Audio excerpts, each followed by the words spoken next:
주님 평화. 예, 오늘도 부득이 안전운전 하면서 영상을 찍게 됐습니다. 설날 떡국은 잘 드셨는지요? 저는 아직 떡국을 못 먹어서 나이를 못 먹었습니다. 예, 사람마다 다양한 사람이 있죠. 성향이 다 다르고 성격이 다르고, 어떤 사람은 함께 있을 때 빛이 나는 사람이 있고요, 어떤 사람은 혼자일 때 빛이 나는 사람이 있어요. 그리고 어떤 사람은 누군가와 함께 일을 할 때 혹은 함께 무언가를 할 때 거기에서 힘을 내는 사람이 있고, 누군가는 리더 혹은 홀로 일을 할 때 오히려 힘이 나는 사람이 있겠죠. 저는 어떤 쪽이냐면요, 저는 혼자가 편한 사람이고, 일을 할 때도 어떤 리더 역할보다는 그냥 내가 맡은 일에 충실하게 한 부분을 충실하게 하는 것을 좋아하는 사람이에요. 또 공동체를 이룰 때 이렇게 뭔가 함께 어울려서 맞추는 것을 좀 힘들어하고 어려워하는 사람이에요. 쉽지가 않더라고요. 저는 그게 왜 그럴까 가만히 생각을 해보면, 저희 어렸을 때의 삶을 돌이켜보건데, 저는 물론 어려서 많이 뛰어놀았어요. 아이들하고 뛰어놀았지만 그 뛰어노는 시간들의 대부분이 뭔가 아이들과 함께 하는 어떤 것들이라기보다는 그냥 아이들 안에 내가 나로서 그냥 있었던 경우가 많습니다. 그리고 뭐 이사도 잦았고, 또 혼자 보내는 시간이 많았어요. 그러다 보니까 저는 혼자가 편했고, 물론 외로움이 있었죠. 사람들 그리워함도 있었지만, 그럼에도 불구하고 어떤 것을 하거나 또 함께 하려고 할 때는 저는 그게 오히려 좀 거북하고, 누구랑 같이 있는 것은 좋아하는데 누구랑 같이 무엇을 하는 것을 힘들어하는, 혼자가 편한 사람이에요. 그렇게 따지고 봤을 때 여러분, 저는 수도자잖아요. 제가 그냥 교구 지망생으로 신학교 들어가서 교구사제가 됐다면야 이제 본당에서 혼자 살잖아요, 외롭게. 뭐 그랬으면 뭐 덜 했을 수도 있겠지만, 저는 수도자고 공동체 생활을 우선적으로 해야 되는 사람이에요. 공동으로 기도하고, 공동으로 밥을 먹고, 공동으로 소임을 하고, 그리고 공동체 장상의 명에 따라 순명하면서 살아가는, 규율과 원칙을 지키면서 살아가는, 저의 성향하고는 정말 맞지 않는 게 사실은 수도 생활이거든요. 그래서 죄송합니다. 그래서 이 부분을 봤을 때 그럼 수도 생활 왜 해요? 이렇게 물어볼 수도 있겠죠. 그런 의미로 말씀드린 게 아닙니다. 어떤 말씀을 드리고 싶어서 얘기를 했냐면, 그렇기에 어떤 사람은 정말로 편하게 쉽게 할 수 있는 공동체 생활이 어떤 사람한테는 3배, 4배, 10배의 노력으로 이루어질 수도 있다라는 사실이죠. 그래서 저도 사실 상당한 노력과 또 각오와 기도로 공동체 생활을 하고 있습니다. 왜? 나의 기본적 성향을 거슬러야 되기 때문에. 쉽지 않겠죠. 태생이 먹는 것을 좋아하는 사람이 있는데 먹는 것을 먹으면 행복한 사람인데, 그 사람 보고 매일 단식을 하라고 해보세요. 지옥을 사는 거예요. 평생 소식하는 사람한테 강제로 많이 먹으라고 해보세요. 그럼 미치는 거예요. 마찬가지죠. 사실 저도 기도하지 않았으면, 그리고 끊임없이 자신을 돌이켜보고 성찰하지 않았으면 이 생활을 지금까지 이어오기는 불가능했을 거라는 생각을 합니다. 너무나 많은 순간 넘어지기도 하고 좌절하기도 하고 실망하기도 하면서 여기까지 왔어요. 반대의 개념도 있겠죠. 공동체 생활을 너무나 즐겁게 여기고 함께 할 때 힘이 나고 빛이 나는 사람들이 홀로 떨어졌을 때, 그럴 때 받는 그 고통과 외로움도 저의 이 느낌과 다르지 않을 거라고 봅니다. 그런 분들이 정말 치열하게 기도하고 노력하고 공부하면서 자신을 깨닫고 또 헌신하는 그런 모습, 정말 그것 또한 대단한 것이라고 저도 생각하고요. 그래서 여러분, 부부가 서로 사랑해야 하지만 서로 그 다른 성향과 성격을 이해하지 않을 때 반드시 트러블이 생기고 고통을 받게 되고 갈등을 겪을 수밖에 없어요.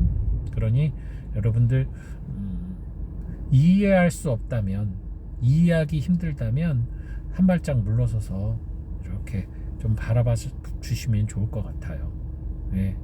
한 발짝만 물러서면 최소한 부딪히진 않아요. 그것이 방관처럼 느껴지고 그 사람을 내가 무시하고 어떤 서로의 사랑을 경계를 세움으로써 뭔가 죄를 짓는 것처럼 느낄 수도 있지만 사실 죄 아니에요. 그건 오히려 더 큰 미움과 분노와 갈등, 완전히 깨지지 않게 하기 위해서, 진짜 서로에 대한 증오와 미움으로 갈라서게 하지 않기 위해서는 그 어떠한 관계도 경계는 있어야 됩니다. 그 경계가 두꺼울 수도 있고 얇을 수도 있어요. 상대에 따라 서로가 너무나 다르다면 경계가 좀 더 두꺼워져야 돼요. 그래야만 오히려 서로를 객관적으로 바라볼 수 있고 이해할 수 있습니다. 그러지 않으면 내가 나름 그리스도인으로, 신앙인으로 선한 의지와 뜻으로 이렇게 해야지, 좀 더 이해해야지, 용서해야지 라고 하는 생각과 내 마음속 그에 대한 상처와 분노와 아픔이 갈등을 느끼면서 생각은 그 사람을 배려하고 있으나 내 몸은 고통으로 망가지고 병이 생기고 엉뚱한 곳에서 다른 갈등과 다른 상처를 더욱더 만들어냅니다. 왜? 상처는 드러내야 돼요. 그러지 않으면 이곳저곳으로 퍼져서 골마서 여기저기 염증이 생깁니다. 참아서 될 일이 아니라는 거예요. 그러니 상처를 드러내는데 내가 그 사람에게 상처를 드러내면 결국 서로를 더욱 혐오하게 되고 미워하게 될 수밖에 없어요. 그러니 경계를 세우고 내 상처는 다른 방법으로 치유를 해야겠죠. 그래서 서로 관계를 서로 사랑하라는 것은 무턱대고 융합되라는 얘기가 아닙니다. 우리가 하나가 되는 것은 아버지 하느님께 예수 그리스도께서 하나가 되셨던 것처럼 우리도 주님과 하나 되는 것이지 내가 너와 하나 되는 건 아니에요. 그분들과 하나 되는 것은 그분들과 내가 일치함으로 인해서 하나가 되는 거거든요. 근데 내가 내 이웃과 하나가 되려면 내 이웃과 내가 일치를 해야 되는데 일치를 할 수가 없잖아요. 서로 너무 다른데 그걸 어떻게 일치를 합니까?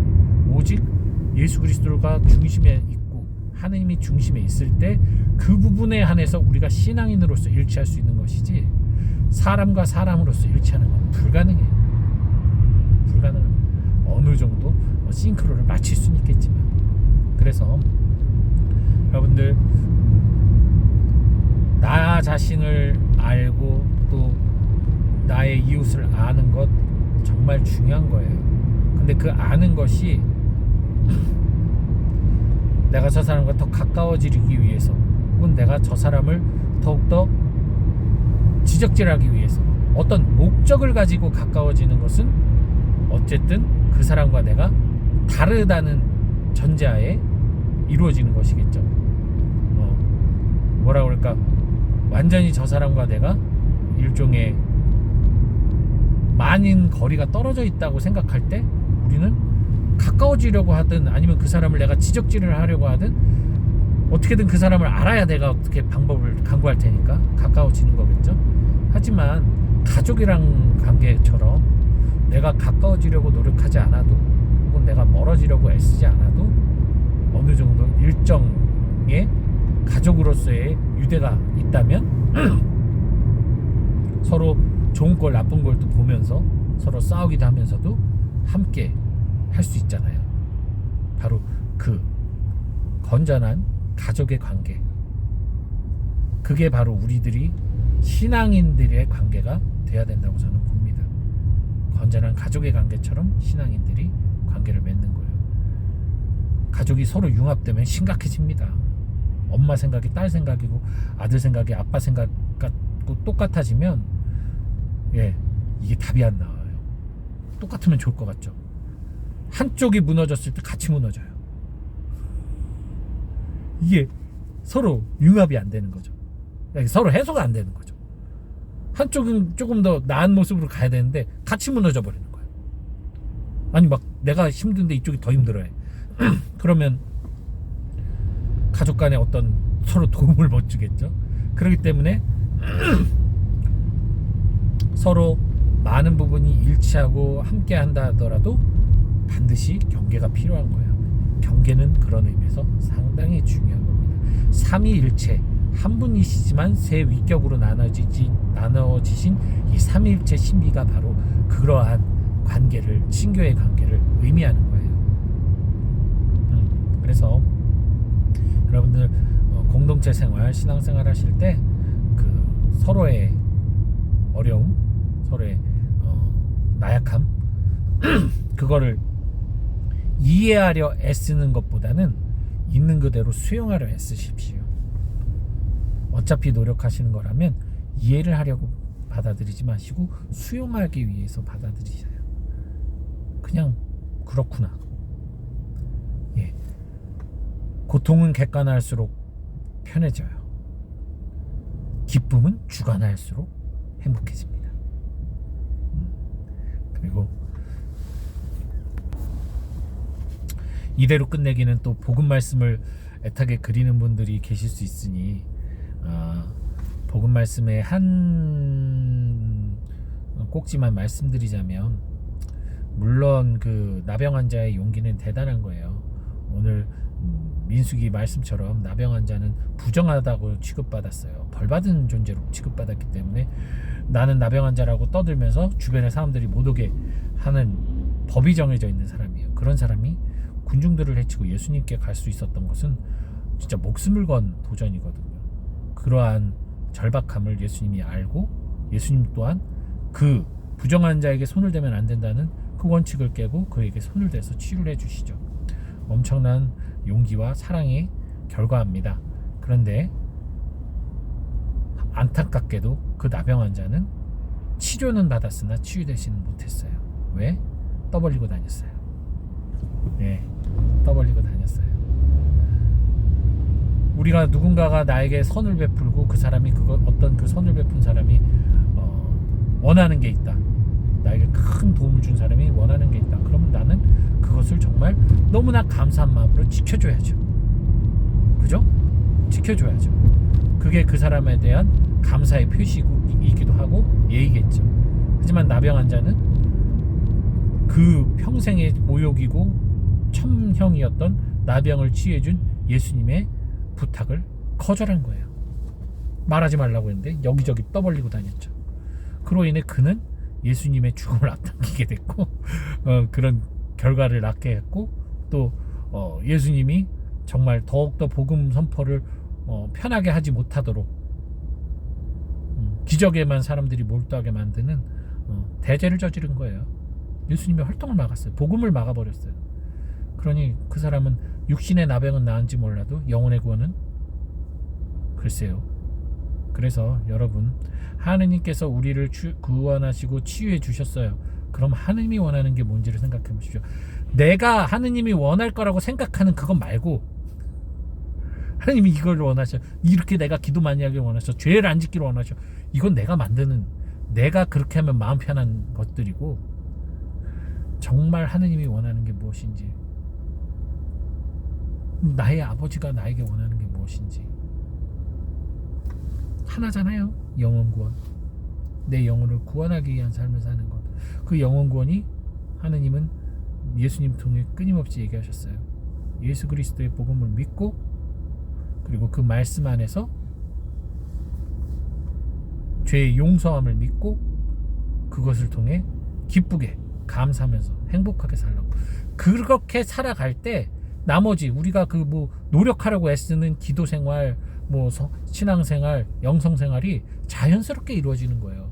해야만 하는 의무가 아니라 내가 기쁘니까, 편하니까, 좋으니까. 내 마음에 그게 없으면, 여유가 없으면 당연히 이 모든 것들이 의무가 되고 고통이 되는 거예요. 그러니 여러분들, 하느님이 우리를 구원하셨어요. 구원자 하느님께 내가 해드릴 것은 그분이 부탁하신 것, 만물에게 복음을 선포하는 삶, 내 자체가 복음이 되는 삶을 살아가시면 되겠습니다. 그 복음은 구원이고 해방이고 결국은 기쁨이에요. 감사와 찬미예요. 늘 감사하고 찬미하라고 하는 바오로 사도의 말씀처럼 우리가 감사하고 찬미하면서 살아가는 그 삶이야말로 어떠한 신앙의 어떤 행위보다 최고의